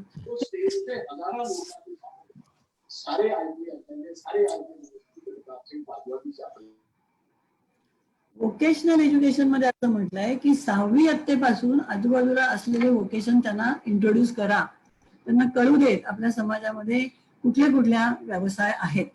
आणि हे व्यवसाय म्हणजे आत्ता आहेत ते, आणि आता 21व्या शतकात खूप नवीन व्यवसाय उदयाला आलेले आहेत आणि आणखीन काही वर्षांनी जुने बरेच जातील आणि नवीन येतील. तर याचा परिचय मुलांना कुठेच होत नाही. तर तुम्ही इथे बघता की 19 ते 24 वयोगटामध्ये व्होकेशनल एज्युकेशन येणारी मुलं किती आहेत, तर अमेरिकेत 52%, जर्मनीत 75%, साऊथ कोरियामध्ये 96% आणि भारतात 5% मुलांना सुद्धा व्होकेशनल एज्युकेशनचा गंध नाही. आणि अगदी सुरुवातीला म्हटलं तसं की आपल्याला व्होकेशनल एज्युकेशन कोण घेतो, ज्याला काही येत नाही ना त्याला तिकडे जाऊ दे. ही सायकी आता आपल्याला बदलायला पाहिजे. प्रत्येकाला काही ना काहीतरी गोष्ट करता आली पाहिजे. म्हणून 9वी पासून एक तरी व्होकेशन त्यांना इंट्रोड्यूस करा की 12वीतून बाहेर पडणाऱ्या विद्यार्थ्याला एका तरी व्यवसायावर काहीतरी अधिकार असेल, तो किंवा ती काही करायला घेईल, असं या पॉलिसीमध्ये म्हटलंय. आणि पुढे हायर एज्युकेशन मध्ये vocational education should become a part of higher education असं स्पेसिफिकली म्हटलेलं आहे. तर मला असं वाटतं की बऱ्याचशा गोष्टी मी तुमच्या समोर मांडल्या आहेत. ही पॉलिसी मला वाटतं ती 484 पानं होती, तर ते सोडून द्या, ते वाचण्यासाठी वेळ नव्हता बऱ्याच जणांना. पण 66 पानं वाचायला मंडळींना काही हरकत नाही असं मला वाटतं. तर ही जी 66 पानाची आता पॉलिसी जी अपलोड केलेली आहे, तर ती तुम्ही सर्वांनी वाचावी आणि त्याच्यावरती विचार करून लोकांच्या पर्यंत त्याच्या चांगल्या गोष्टी काय आहेत, आपल्या समाजाच्या उत्थानासाठी काय करता येईल आपल्याला आणि मी त्याच्यासाठी काय करू शकेन, हे त्याच्यामध्ये मांडलं तर मला खूप आनंद होतो. Thank you so much. फार वेळ घेतला, sorry. Thank you very much ma'am. अतिशय डिटेल्ड, अतिशय कॉम्प्रिहेन्सिव्ह आपण पूर्ण नॅशनल एज्युकेशन पॉलिसी, म्हणजे एवढं सगळे जे एंटायर ऍस्पेक्ट्स आहे, school education, higher education, teacher education, research foundation, या सगळ्या गोष्टी आपण अप्रतिमपणे समजून सांगितल्या. मी आता एक मिनिट सुद्धा वेळ न घालवता will start with the question and answer session. एक मोठा 5-10 मिनिटच आपण घेऊया पुढची, कारण काय मग 12 वाजेपर्यंत ना, आता ऑलरेडी 12:15 वाजले. जी जी मॅम. एक अच्छा ma'am, let's start with ma'am, एक मिनिट मॅम. एक सर्वात मोठा प्रश्न जे डिबेट आपण वेगळ्या वेगळ्या वृत्तपत्रांमध्ये बघत आहोत की जे हे भाषा स्कूल्सवर जे आहे की रिजनल लँग्वेज मध्ये जो एम्फोसिस दिला जात आहे, आणि एक डिबेट आहे की नाही इंग्लिश का नको, इंग्लिशमध्ये, म्हणजे त्याच्यामध्ये एक जो obviously it is an advisory की नाही schools would have that choice. But तुम्हाला त्याबद्दल म्हणजे काय सॉर्ट ऑफ डिस्कशन झाले आणि का तुम्हाला वाटलं की नाही एक रिजनल स्कूल्स जे मातृभाषेमध्ये किंवा रिजनल लँग्वेज मध्ये तो फोकस त्याच्यावर एक देण्याचा प्रयत्न केला? जी मॅम. जगात आतापर्यंत जो रिसर्च झाला याच्यामध्ये नवीन नाही आहे की माणूस, व्यक्ती लहानपणी आपल्या मातृभाषेतच चांगलं शिकू शकतो, कारण ती भाषा कानावर पडत असते. आणि त्यामुळे मातृभाषेत शिक्षण जे आहे आपल्या सगळ्याच थिंकरनी सांगितलेलं आहे. पण बऱ्याच जणांना प्रश्न येतो, मग आमची ट्रान्सफरेबल जॉब आहे, मग आम्ही काय करायचं? तर ठीक आहे, असं काही म्हटलं नाही की सगळ्याच 26 कोटी मुलांनी शिक्षण घ्या. आपण असं म्हटलंय 1ली ते 5वी पर्यंत मातृभाषा किंवा लोकल भाषा ज्या ठिकाणी तुम्ही आहात. म्हणजे माझे काही मित्र गुजरातमध्ये आहेत, ते इतके त्यांची सगळीच जण ती गुजराती भाषा खूप छान बोलतात. भाषा लहान मुलं खूप चांगली आणि पटकन शिकू शकतात, पण आपण ती रिस्ट्रिक्ट करतो एकच भाषा शिक. त्याच्याऐवजी जितक्या जास्त भाषा मुलाच्या कानावरती पडतील तर मुलं जास्त शिकू शकतील. पण अभ्यास जर करायचा असेल, कन्सेप्ट समजून घ्यायचं असतील तर ते समजून घेण्यासाठी आपली मातृभाषा आपल्याला जास्त चांगली उपयुक्त ठरते. मी सुद्धा स्वतः मराठीतून शिकले 11वी पर्यंत. थोडासा त्रास झाला एकदम वाडिया कॉलेजमध्ये गेल्यानंतर, सगळेजण इंग्लिशमध्येच बोलत होते आणि मला काही एवढं चांगलं बोलता येत नव्हतं.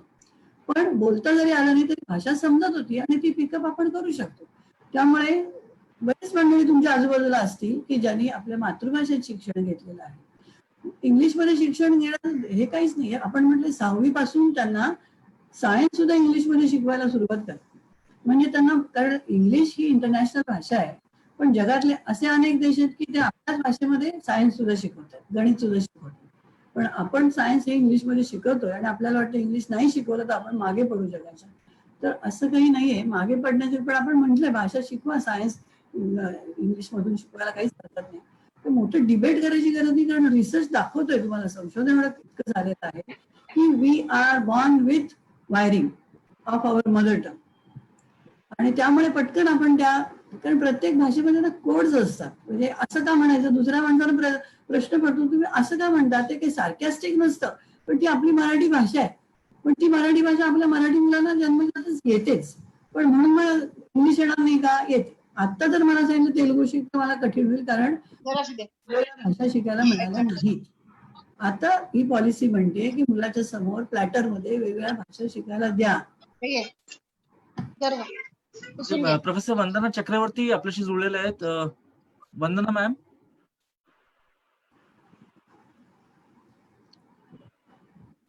अच्छा वंदना मॅम नाही. अच्छा मॅम, मी काही प्रश्न त्याच्यात आम्ही हे केलेले आहे. तर त्याच्यामध्ये दुसरी गोष्ट अशी आहे की काही संवाद लोक म्हणजे नेहमी आपण करत असतो, वेगळे वेगळे MNCs चे जे असतात हेड की नाही, जे IITs होत आहे किंवा IIMs जे होत आहे की दे आर नॉट एम्प्लॉयबल. म्हणजे हा फार मोठा आहे की if you ask to industry people they are saying की नाही, I mean obviously it's best rate, best education obviously, but they are not employable. की आम्ही जे स्किल्स शोधत आहोत तर ती जी सांगड आहे की in terms of demand and supply, ती म्हणजे त्याच्यावर तुम्हाला काय वाटतं की what does education policy offer in that sense? What is it saying? Unemployability का वाढते? कारण आपण लक्षातच घेत नाही की जिकडे ही मुलं कॉन्ट्रीब्युशन द्यायला जाणार आहेत पुढे, तिथे कुठली स्किल्स आवश्यक आहेत. ती जर तुम्ही तुमच्या अभ्यासक्रमामध्ये आणलीच नाही. आता कालच्या UGCच्या कॉन्क्लेव्ह मध्ये एक गाईडलाईन्स फॉर इंटर्नशिप हे त्यांनी आता प्रस्तुत केलं, रिलीज केलं. मला सांगायला आनंद वाटेल की आमच्या SNDT विमेन्स युनिव्हर्सिटीमध्ये आम्ही सगळ्या मास्टर्स प्रोग्रामच्या मुलींना इंटर्नशिप कंपल्सरी केली. 8 क्रेडिट शीट्स, कारण माझ्या एज्युकेशन टेक्नॉलॉजी डिपार्टमेंटमध्ये अख्ख्या सेमिस्टरमध्ये मुली जात होत्या. पण सगळ्या युनिव्हर्सिटीमध्ये MA मराठी पासून MPharm पर्यंत सगळ्यांना इंटर्नशिप आम्ही कंपल्सरी केली. आणि मुलींना त्याचा खूप फायदा झाला. कारण कुठे जाऊन काम करायचं आहे, तिथे कुठल्या प्रकारचे स्किल सेट पाहिजे, कसं काम करायला लागतं. कारण वर्गामध्ये त्या मुली फार सिक्युअर असतात, मुलं फार सिक्युअर असतात. तर जाणीवच नसेल बाहेर जाऊन काय करायचं. मी स्वतः BSc केलं केमिस्ट्रीमध्ये आणि मला केमिस्ट व्हायचं होतं. मी एकदा जाऊन बघितलं की इंडस्ट्रीमध्ये काय आहे, केमिस्ट मंडळी काय काम करतात. ते एवढे मोठे मोठे त्यांचे क्रुसिबल आणि बघून मला छाती दडपली पाहिजे. आणि आम्ही एवढे छोटे छोटे क्रुसिबल घेऊन कामं केली. म्हणजे आमच्या अभ्यासक्रमाचा ऍक्च्युअली तिथे जे चालतंय काम त्याच्याशी काहीच संबंध नाही. तर अनएम्प्लॉयबिलिटीच वाढणार. म्हणजे ही युनिव्हर्सिटीची गरज आहे, युनिव्हर्सिटीचं काम आहे की त्यांनी मुलांना जर पुढे काम करायचं असेल इंडस्ट्रीमध्ये, इव्हन ऑर्गनायझेशनमध्ये, तर ऑर्गनायझेशनमध्ये काम करायला जर तुम्हाला कम्युनिकेशन आणि कोऑपरेशन पाहिजे तर तुम्ही वर्गामध्ये त्यांना कोऑपरेटिव्ह लर्निंग नको का शिकवायला, कम्युनिकेशन चांगलं नको का शिकवायला. शेवटचे 1 महिना सॉफ्ट स्किल्सचं वर्कशॉप घेऊन उपयोग नाही. पूर्ण 3 वर्ष त्या मुलांनी कोऑपरेटिव्ह लर्निंगच करायला पाहिजे, एकमेकांच्या बरोबर कामं करायला पाहिजे. तर अभ्यासक्रम म्हणजे फक्त कंटेंट नव्हे, करिक्युलम डिझायनिंग याच्यामध्ये पेडॅगॉजी पण येते. म्हणजे how you are going to teach. म्हणून आपल्या शिक्षकांना ट्रेनिंग पाहिजे. कारण शिक्षक काय करतायत, त्यांच्या शिक्षकांनी त्यांना कसं शिकवलं, भाषण देतो. पहिलीपासून MA पर्यंत आपण भाषणच देतो. Now I think we should stop this. There is no need for lecturing. There is a need for collaborative, cooperative learning programs. तेव्हा pedagogy is more important, which would have reflection in assessment. तेव्हा assessment one time करूनही चालणार नाही. कोण म्हणालं काय म्हणालं type. तुम्हाला करायला पाहिजे की हा प्रोजेक्ट आहे, हा प्रोजेक्ट जर तुम्हाला करायचा असेल तर तुम्ही कुठले कुठले व्हेरिएबल्स त्याच्यामध्ये आयडेंटिफाय करा, याची टाइमलाईन कशी करा. हे जर तुम्ही मॅनेजमेंटच्या लोकांना शिकवणारच नाही. एकाच काही युनिव्हर्सिटीज मला माहिती आहेत, मी त्यांच्या अकॅडमिक काउन्सिलवरती आहे, तर मॅनेजमेंट प्रोग्राम करताना पहिल्याच वर्षी ती मुलं कंपनी काढतात, दुसऱ्या वर्षी ती कंपनी चालवतात as a part of their program. when they get a 2 years master's degree, they already have a company. ती कंपनी मोठी बिल्डिंगर नाहीये, but they know what is a company, how it runs, and what are the skill sets which are required. Unless we do that, our people will be unemployable and it is waste of their lifetime. याची जबाबदारी युनिव्हर्सिटीने घेतली पाहिजे, याची जबाबदारी शाळांनी घेतली पाहिजे. 12वी झालेल्या मुलीला काही येत जर नसेल तर त्यांचा दोष नाही, आपला दोष आहे. आपण करिक्युलम चुकीचं केलाय आणि आपण पेडॅगॉजी चुकीची वापरली आणि असेसमेंटही चुकीची केली. I think this policy gives you one opportunity to correct all this. तेव्हा आता करिक्युलम तयार करताना विचार करा की कुठल्या प्रकारचा करिक्युलम हवा की जो आपल्या मुलांना फक्त नोकरी करणं आणि धंदा उद्योग करणं याच्यासाठी मुलांना तयार करायचं नाही. मी मगाशी म्हटलंय की इंडिव्हिज्युअल फुलफिलमेंट ही सुद्धा महत्वाची आहे तेवढीच. नोकरी करायला एकदा लागल्यानंतर 40 नंतर आपल्याला आता झालं वेअर सेटल, आता मी काय करू, तर मला म्युझिक येत नसतं, मला डान्स येत नसतो, मला वाचनाची आवड येत नाही, मला बाहेर जाऊन लोकांच्या बरोबर खेळायची आवड नाही, काहीच नाही. आपण डेव्हलपच केलेलं नाहीये. या सगळ्या गोष्टी आपण डेव्हलप करायला पाहिजे.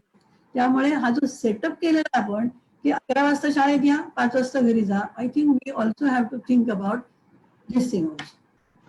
मॅम, शेवटचा प्रश्न, एक मोठी जी एक कॉन्सेप्च्युअल फ्रेमवर्क होतं की जे ज्याच्यातलं इनफॅक्ट आपलं काल पण एक थोडं ब्रीफली बोलणं झालं की जे आपले ट्रेडिशनल युनिव्हर्सिटीज होते किंवा युनिव्हर्सिटी पॅटर्न होतं, फॉर एक्झाम्पल नालंदा जे गुरुकुल सिस्टम आपण म्हणतो, की त्याच्यातले काय तुम्हाला वाटलं की एक म्हणजे I am sure something must have strike you की अरे this is such a wonderful concept, why aren't we not taking it and trying to bring it in the current educational system? असे एक दोन काही उदाहरणं आपण देऊ शकतात की मला वाटलं की this is real enlighten us. जी मॅम. नालंदा, तक्षशिला आणि अनेक, आपल्याला ही दोन माहिती पण अनेक युनिव्हर्सिटीज त्या काळामध्ये होत्या, अनेक वर्षापूर्वी होत्या. आणि ही पॉलिसी आपल्या इंडियन नॉलेज सिस्टीमला खूप महत्व देते. आपल्या अगदी ब्रेनवरती असं बिंबवलंय की यू आर नो गुड, नाही, आणि तुमच्याकडे जगाला देण्यासाठी काही नाही, असं नाही. आपल्याकडे खूप आहे आणि जगाला देण्यासाठी आहेच, पण आपल्याला स्वतःला सुद्धा घेण्यासारखं खूप आहे, पण आपण ते शिकत नाही.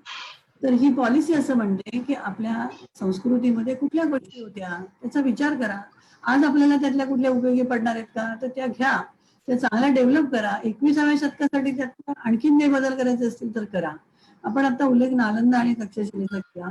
या नालंदा आणि तक्षशिला ह्या 1000-2000 विद्यार्थ्यांच्या नव्हत्या. 25, 30, 35 हजार विद्यार्थी ऑन कॅम्पस होते. अनेक शिक्षक, गुरु तिथे शिकवत होते. आणि हे कसं शिकवत असत, त्यांना एकच विषय घेऊन शिकवलेला नाही. आपल्याकडे खूप उपनिषद आहेत, आरण्यक आहेत. ती जर आपण वाचली तर आपल्याला कळेल की उपनिषदामध्ये, अनेक उपनिषदांमध्ये याचा विचार केलेला आहे की शिकवत कसे होते, कसे प्रश्न, मुलं प्रश्न विचारायची, शिक्षक उत्तर नाही, ह्याचं उत्तर हे असं नाही. मग शिक्षक परत आपले प्रश्न परत वगैरे टाईप प्रश्न विचारून त्यांनाच एक्सप्लोअर करायला लावणं, ग्रुपमध्ये काम करायला लावणं. मग अशी मी म्हटलं 14 विद्या आणि 64 कला या सर्व त्या कॅम्पसवर शिकवल्या जायच्या. अनेक पुस्तकं हस्तलिखित होती, आज नाही आहेत, ते काचेचे कारण आपल्याला माहिती आहे.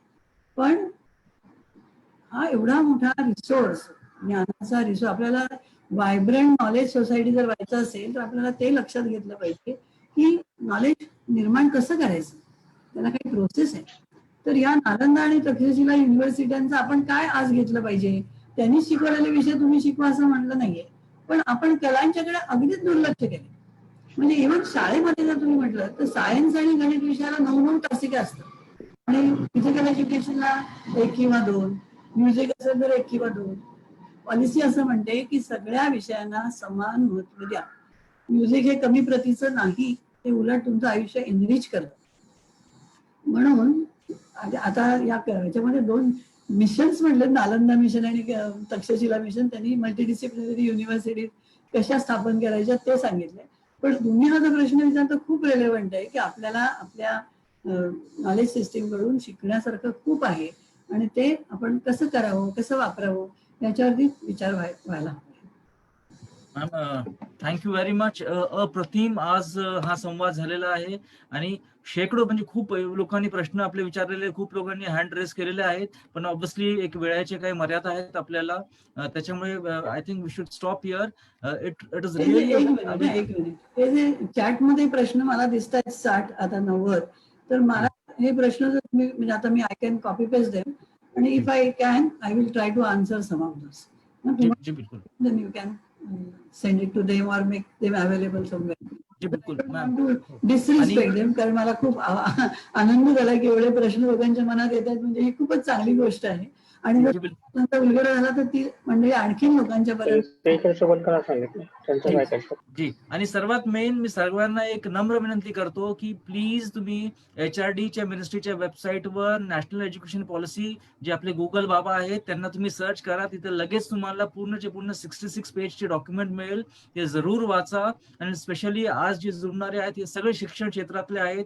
आपले भवितव्य, आपल्या मुलांचे भवितव्य, मुलींचे भवितव्य त्याच्याशी जुळलेले आहेत. तर आपण जरूर बघा.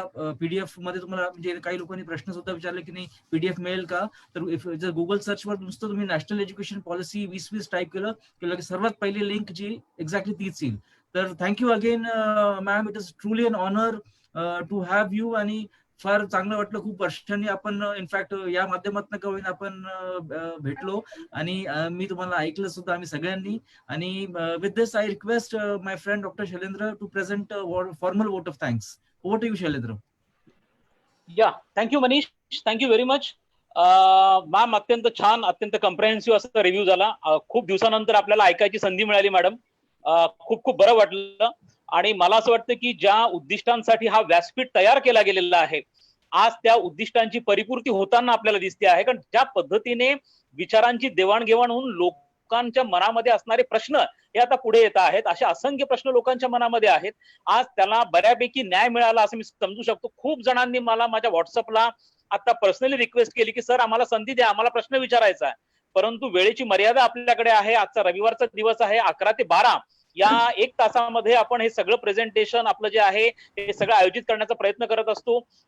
त्यामुळे आपल्याला ह्या सगळे जरी प्रश्न आता कामत मॅडमनी छान सजेशन दिलेलं आहे, सगळे प्रश्न आम्ही त्यांना पाठवणार आहोत आणि ते पाठवल्यानंतर त्यांच्याकडनं आपण त्याचे उत्तर घेऊन आम्ही तुम्हाला कम्युनिकेट देखील करू.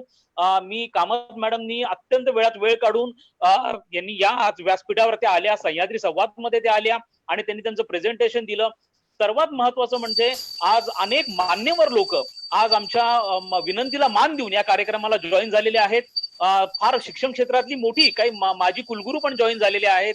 काही प्राध्यापक आणि नॉन टीचिंग ऑर्गनायझेशनचे सदस्य पण जॉईन झालेले आहेत. प्राचार्य मोठ्या प्रमाणावरती आज जॉईन झालेले आहेत. प्राध्यापकांची संख्या मोठी आहे. विशेष म्हणजे UPSC ला तयारी करणारे विद्यार्थी देखील फार मोठ्या प्रमाणावरती आज याच्यात जॉईन झालेले आहेत. आणि मॅडम खरंच खूप लोकांना तुम्हाला ऐकण्याची उत्सुकता होती आणि आज ही संधी त्यांना सगळ्यांना आपण मिळवून दिली. मी आपला अत्यंत मनपूर्वक आभारी आहे. आपण सगळ्यांनी ह्या कार्यक्रमाला अत्यंत उत्तम अशा प्रकारचा प्रतिसाद दिला, त्याबद्दल मी आभारी आहे. आणि मी एक अत्यंत महत्वाची घोषणा आता करतो आहे, अनाउन्समेंट करतो आहे. कृपया लक्ष देऊन ऐका. जसं मी सांगितलं होतं की आपण या व्यासपीठावरनं सह्याद्री संवाद हा जो व्यासपीठ जाणीवपूर्वक आपण निर्माण केलेला आहे, तुमच्यापर्यंत प्रत्येक विषयाचे बारकावे अगदी फर्स्ट हँड इन्फॉर्मेशन त्या विषयातल्या तज्ज्ञाकडनं पोहोचावेत, यासाठी पुढच्या रविवारी आपण दर रविवारी सह्याद्री संवाद आयोजित करतो. मागच्या रविवारी नरेंद्र जाधव सर होते, यावेळेला डॉक्टर वसुधा कामत मॅडम होत्या. आणि पुढच्या रविवारी जो येतो आहे, पुढच्या रविवार 16 ऑगस्ट हा येतो आहे. 16 ऑगस्टला संध्याकाळी 5 वाजता सह्याद्री संवादच्या व्यासपीठावरती ज्येष्ठ पत्रकार राजदीप सरदेसाई येणार आहेत. त्यामुळे राजदीप सरदेसाई हे इंडियन पॉलिटिक्स वरती, the state of Indian politics वरती बोलणार आहेत. ते उत्तम मराठी पण बोलतात, त्यामुळे आम्ही त्यांना विनंती केली आहे की तुम्ही मराठीमध्ये करा. त्यामुळे ते मराठी, हिंदी आणि इंग्रजी अशा तिन्ही भाषांमध्ये बोलणार आहेत. 16 ऑगस्टला पुढच्या रविवारी संध्याकाळी 5 वाजता. नॉर्मली आपण हा कार्यक्रम जो आहे हा सकाळी 11 वाजता आपण आयोजित करतो, परंतु पुढच्या 16 ऑगस्टला आपण संध्याकाळी 5 वाजता, कारण आपल्या गेस्टला ती जी वेळ होती ती वेळ सूट करणारी असल्यामुळे आपण पुढच्या रविवारी 9 ऑगस्टला संध्याकाळी 5 वाजता 16 ऑगस्टला संध्याकाळी 5 वाजता आपण जॉईन व्हा. मी प्रत्येकाला याचं जे इन्व्हिटेशन कार्ड आहे ते पाठवणार आहे, प्रत्येकाला याची लिंक पाठवणार आहे. आणि जर आपल्याला ते मिळालं नाही तर माझा व्हॉट्सअपचा नंबर आपल्या सगळ्यांकडे आहे. कृपया मला व्हॉट्सअपवरती या संदर्भामध्ये मिळाली नसेल लिंक तर मला कम्युनिकेट करा. आणि जर तुमच्याकडे आणखीन काही सजेशन्स असतील, नवीन आम्ही कोणाला आणखीन आमंत्रित करावं या व्यासपीठावरती, त्या संदर्भातले काही सजेशन असतील, काही लोकांना ऍड करण्याचे सजेशन असतील तर कृपया ते पण द्यावेत. ही सगळ्यांना नम्र विनंती. आपल्या सगळ्यांचं मनपूर्वक मी स्वागत करतो आणि मनपूर्वक मी आभार